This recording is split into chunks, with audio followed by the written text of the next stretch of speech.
잠언 13장 12절부터 25절까지 한 절씩 교독하겠습니다. 소망이 더디 이루어지면 그것이 마음을 상하게 하거니와 소원이 이루어지는 것은 곧 생명나무니라. 말씀을 멸시하는 자는 자기에게 패망을 이루고 계명을 무려하는 자는 상을 받느니라. 지혜 있는 자의 교훈은 생명의 셈이니 사망의 그물에서 벗어나게 하느니라. 선한 지혜는 사악한 자의 길은 험하니 무릇 슬기로운 자는 지식으로 행하거니와 미련한 자는 자기의 미련한 것을 나타내느니라. 악한 자자는 재앙에 빠져도 충성된 사자는 양약이 자신은 훈계를 저버리는 자에게는 궁핍과 수욕이 이르거니와 경계를 받는 자는 존영을 받느니라. 소원을 성취하면 마음에 달아 미련한 자는 악에서 지혜로운 자와 동행하면 지혜를 얻고 미련한 자와 사귀면 해를 받느니라. 재앙은 죄인을 거느리고 선한 보응은 의인에게 선인은 그 산업을 자사손손에게 끼쳐도 죄인의 재물은 의인을 위하여 쌓이느니라. 가난한 자는 밭을 경작함으로 불의로 말미암아 가산을 탕진하는 자가 있느니라. 매를 아끼는 자는 그의 자식을 미워함이라. 자식을 사랑하는 자는 근실이 징계하느니라. 의인은 포식하여도 악인의 배는 줄이느니라. 아멘. 잠언서는 그 한 장에 주제를 하나로 정하기가 매우 쉽지가 않습니다. 그래서 단락을 구분하거나 정리하는 게 때로는 복잡하고 어려울 때도 있는데요. 사실 한 절만 가지고도 충분히 우리가 마음을 나누고 할 수 있지만 본문이 좀 긴 내용들이 있을 때는 단락을 나눠서 전하기가 쉽지는 않습니다만 오늘 본문도 주제를 중심으로 나눠보면 한 세 단락 정도로 나누어집니다. 첫 번째는 12절부터 19절까지의 내용인데요. 여기에서는 소망과 소원에 대한 내용들을 주제로 다루고 있다고 볼 수 있습니다. 12절을 보면 소망이나 소원이 이루어지는 것은 곧 생명나무라 라고 말하는데 꿈과 희망이죠. 꿈과 희망은 인간의 삶에 있어서 매우 중요한 부분이죠. 사람은 희망이 있고 소망이 있으면 절대로 무너지지 않는다고 합니다. 근데 사람은 건강 때문에 무너지는 것도 아니고 또 이런저런 경제 상황이나 현실 때문에 무너지는 게 아니라 그 마음에 소망이 없기 때문에, 희망이 없기 때문에, 우리 젊은 친구들 말로 그 마음에 비전이나 꿈이 없기 때문에 무너진다고 합니다. 그만큼 꿈과 희망은 우리 인생의 암울한 시절을 지탱하는 기둥과도 같은 것이죠. 근데 이게 무엇보다도 허황된 꿈이 아니라 실제로 성취될 가능성이 있는 소망이라는데 사실을 두는 것이 더 중요하죠. 그래서 본문을 보면 그 소원의 성취와 하나님의 말씀에 매우 긴밀한 연관이 있다는 것을 이 잠언 기자가 우리에게 전달을 해줍니다. 13절을 보면 말씀을 멸시하는 자, 14절은 지혜 있는 자, 또 15절은 선한 지혜라고 했고 16절은 슬기로운 자라는 단어를 사용하고 17절에서는 또 충성된 사신이라는 말을 쓰는데 이 사신이라고 하는 것은 메시지를 전하는 사람이죠. 그래서 18절은 또 훈계라는 말을 사용합니다. 또 이 모든 용어들을 가만히 생각해 보면 하나님의 말씀을 생각나게 하는 용어들입니다. 다시 말해서 우리가 가진 꿈과 소원을 이루기 위해서는 하나님의 말씀을 생각하는 게 매우 중요하다라는 건데요. 우리가 여기 13절을 보면 말씀을 멸시하는 자는 자기에게 패망을 이룬다 그랬습니다. 이 말씀을 가만히 이렇게 생각을 해보면 이런 겁니다. 이 말씀이라고 하는 것이 결국은 우리 모든 사람들에게 있어서는 삶의 지도와 같다는 거예요. 우리 전자제품을 사시면은 뭐가 들어있죠? 설명서가 들어있잖아요. 근데 여기 이 성경 기자가 생각할 때 하나님의 말씀은 사람 인생 설명서다라는 거예요. 그래서 그 말씀을 따라서 살아가면 패망하지 않는다는 겁니다. 근데 그 말씀을 떠나면 패망한다는 거죠. 그 길이 어떻게 사용하는 것인지, 그 꿈을 어떻게 꾸고 성취할 것인지를 누가 알려주느냐? 바로 하나님의 말씀이 알려준다라는 것을 명확하게 우리에게 설명해 주고 있는 겁니다. 그래서 12절부터 18절까지를 가만히 보면요, 그 내용이 소원 성취를 위한 그 원리를 우리에게 보여주는 듯한 느낌이 많이 듭니다. 그래서 12절을 가만히 여러 차례 읽어보면 소망의 성취가 생명의 원리라는 것은 소망이 그만큼 중요하다는 거죠. 우리에게 있어서는 그 원리를 깨닫고 13절은 그 소망을 중요하게 생각할 뿐 아니라 13절에서 그 소망을 이루기 위해서는 말씀을 업신여기지 말아라. 그리고 14절에서는 말씀이 생명으로 인도하기 때문에 그 말씀의 길을 범위를 떠나가지 마라. 이런 얘기를 하죠. 15절은 또 선한 지혜를 갖기 위해 의죠. 지혜를 갖기 위해서 꾸준히 노력하고, 여기서 말하는 선한 지혜라고 하는 것은 판단 능력이나 통찰이죠. 우리 그리스도인들에게 있어서 삶의 통찰을 어디에서 얻습니까? 말씀에서 얻어야죠. 하나님의 말씀을 통해서 삶의 통찰을 얻을 때 실패하지 않는다는 겁니다. 16절은 뭡니까? 매사에 깊이 생각하는 거, 사고하는 거. 또 17절은 누군가에게 혹은 말씀의 제안이죠. 내 생각이나 내 사고를 따라가는 게 아니라 이 말씀의 제안이나 의견에 대해서 어떻게 해요? 귀를 열고 경청을 하는 겁니다. 또 18절은 말씀의 훈계와 경계를 잘 따르는 것. 그 원리로 갈 때 우리는 우리의 마음의 소망을 누수 없이 또 길에서 벗어나지 않고 잘 이룰 수 있다. 이 얘기를 지금 하고 있는 겁니다. 여러분, 우리가 신명기 29장 9절을 보면 그런즉 너희는 이 언약의 말씀을 지켜 행하라. 그리하면 너희가 하는 모든 일이 형통하리라 말씀합니다. 우리가 잘 아는 대로 여호수아 1장 8절 뭐라고 말씀하지요? 이 율법책을 너희 입에서 떠나지 말게 하며 주야로 그것을 묵상하여 그 안에 기록된 대로 다 지켜 행하라. 그리하면 내 길이 평탄하게 될 것이며 내가 형통하리라. 길이 곧게 된다는 겁니다. 그뿐만이 아니죠. 우리가 시편을 읽다 보면 시편 1편을 보는데 시편 1편은 시편 전체 150편의 요약이라고 할 수 있습니다. 서두에 관련된 거고 시편의 주제를 다루고 있는 구절인데 1절부터 3절까지가 이렇죠. 복 있는 사람은 악인들의 꾀를 따르지 아니하며 죄인들의 길에 서지 아니하며 오만한 자들의 자리에 앉지 아니하고 오직 여호와의 율법을 즐거워하여 그 율법을 주야로 묵상하는도다. 그는 시냇가에 심은 나무가 철을 따라 열매를 맺으며 그 잎사귀가 마르지 아니함 같으니 그가 하는 모든 일이 어떻게 해요? 다 형통하리로다. 이런 선언으로 시작합니다.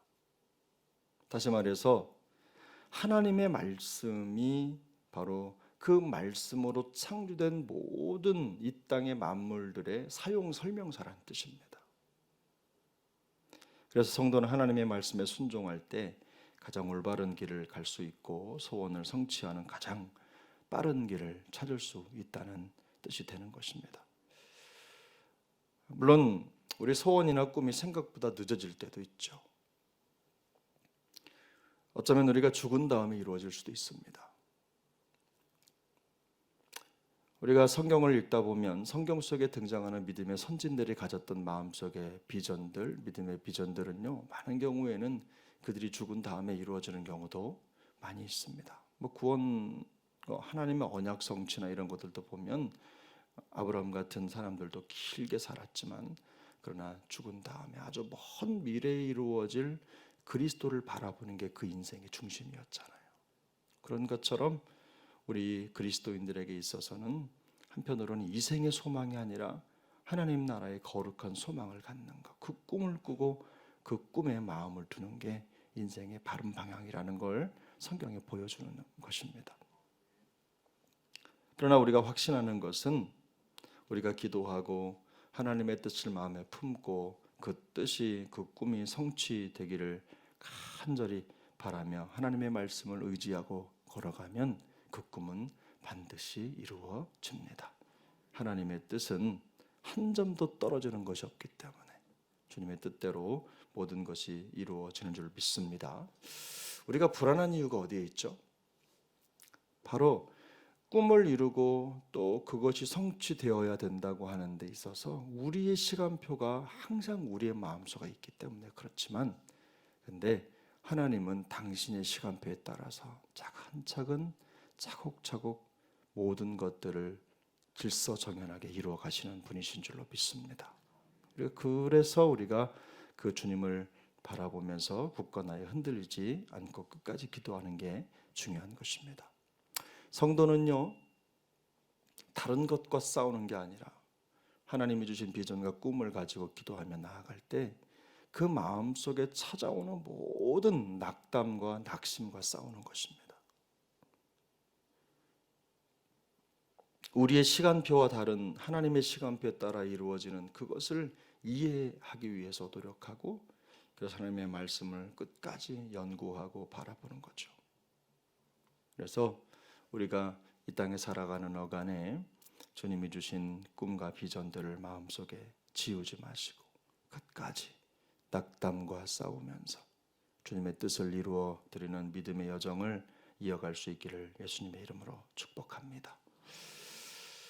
20절, 21절은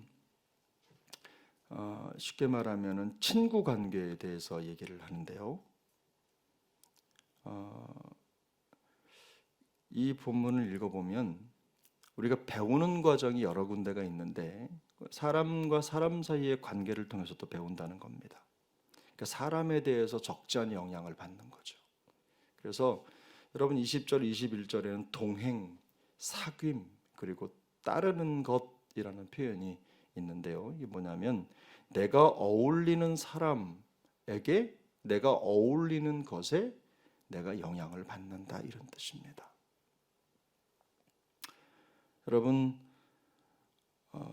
성경에 나타난 가장 좋은 예 중에 하나가 솔로몬입니다. 솔로몬은 믿음의 아들이었죠. 다윗의 아들이었는데 그가 이런저런 지혜를 주시니까 그 지혜를 가지고 나라를 부강하게 만들 방법으로 이방의 여인들을 아내로 계속 받아들입니다.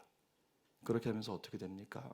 결국 그 주변에 가까이 있는 그 여인들의 우상을 함께 숭배하는 죄를 범해요. 그로 인해서 솔로몬 때에 들어온 우상들이 나라를 사만 갈래로 갈라놓게 되는 것입니다. 부와 권세와 지혜를 허락받기는 했지만 결국은 우상 숭배의 죄에 빠지고 만 거죠. 고린도전서 15장 33절은 이렇게 말씀합니다. 속지 말라, 악한 동무들은 선한 행실을 더럽히나니 라고 말씀해요. 사랑하는 여러분, 신앙생활 하는 데 있어서 친구가 얼마나 중요한지 모릅니다. 내가 어떤 친구를 만나느냐, 또 어떤 친구와 교제하느냐에 따라서 내 신앙이 점점 더 깊어질 수도 있고 병들 수도 있어요. 여러분 한번 스스로를 돌아보시면서 내가 만나는 내 친구가 나에게 영적인 도전이 되고 도움을 준다라고 하면 10중 8구는 그 친구는 좋은 친구입니다. 마음이 조금 불편해도 그런 도전이 되는 친구가 있다면. 근데 가까이 있으면 자꾸 말씀이나 영적인 대화나 이런 것보다는 세속적인 대화가 계속된다. 좋은 친구 아닙니다. 물론 세상에 좋은 사람들 많이 있죠. 또 우리가 신앙적으로 영적으로 우리가 하나님의 가치를 생각해 보면요, 항상 우리 주변에 누구를 둘지를 선택하셔야 돼요. 그로 인해 내가 병들 수도 있고 건강해질 수도 있어요. 말하는 사람들한테는 꼭 말하는 사람이 있어요. 또 기도하는 사람 곁에는 항상 기도하는 사람이 있어요. 그래서 시편 119편 63절을 보면 나는 주를 경외하는 모든 자들과 주의 법도들을 지키는 자들의 친구라, 이런 말이 있습니다. 우리 모두가 누군가에게 또 주를 경외하고 하나님의 말씀을 지키는 자로 그들의 친구가 되어줄 수 있기를 축복합니다. 성도가 자기를 보호하는 방법 중에 여러 가지가 있는데요, 물론 여러 가지 방법이 있지만 성도는 하나님을 가까이 하는 것, 또 그의 말씀을 가까이 하는 게 스스로를 지키는 가장 빠른 첩경이라는 것을 기억하시기를 바랍니다. 마지막 단락 22절부터 25절까지는요, 여러 차례 이 본문을 쭉 읽어보시면 공통점을 찾기가 쉽진 않지만 어쨌든 한 단어로 이 주제를 말하라고 한다면 돌봄 관계입니다. 돌봄 관계, 돌봐주는 것. 그래서 의로운 사람은 생명의 신성함을 소중하게 여긴다라는 거죠. 그래서 도움이 필요한 자들에게 진정한 도움을 주는 자들이다. 22절, 23절 같은 경우에는 올바른 방법으로 부를 쌓고 그 부를 관리하는 의인의 번영에 대해서 얘기하고 있어요. 그래서 의인은 쌓은 부를 누리며 살게 되지만 악인은 잠시 부를 쌓을 수 있지만 결국은 무너지게 된다는 부분을 얘기하고 있고, 24절은 부모 자식 간의 관계 문제를 얘기합니다. 매를 아끼지 마라 라고 하는 거, 또 매를 아끼는 자는 그의 자식을 미워하는 것이다, 이렇게 말했는데요, 여러분 이게 자식을 무조건 때리라는 얘기가 아니라는 건 여러분 잘 아실 겁니다. 근데 전 이 본문을 읽으면서 그런 생각이 들었어요. 누구든 하나님의 사람이 되기 위해서는요, 적지 않은 노력이 필요한 겁니다. 그리고 때를 따라서 올바른 징계가 있어야 바른 길을 찾을 수가 있는 거죠. 만일 부모가 자식을 사랑한다는 이유 때문에 그 자식이 하나님의 뜻이 아니라 자기 욕망대로 말하고 생각하고 행동하는 대로 내버려 둔다면 자식을 사랑하는 게 아니죠.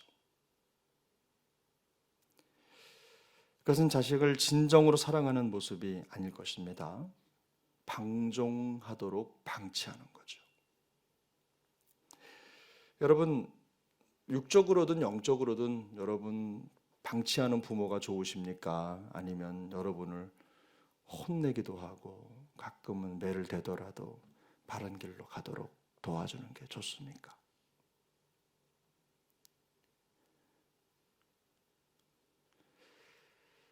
의인의 사고는, 하나님의 말씀을 가진 사람들의 생각과 사고는 항상 하나님이 원하는 사람이 되기 위해서 부단히 노력한다는 데 있습니다. 그래서 여러분, 우리가 가끔은 좀 매를 맞고, 말씀에 매를 맞고, 또 그로 인해서 마음에 불편함이 있더라도 능숙하게 하나님의 뜻을 따라가는 데 있어서 조금도 부족함이 없기를 바랍니다.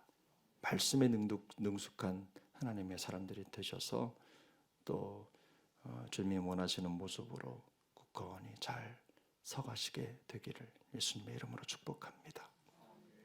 오늘도 하나님 앞에서 그런 성장과 성숙을 이루어가는 우리 모두가 될 수 있기를 예수님의 이름으로 축복합니다.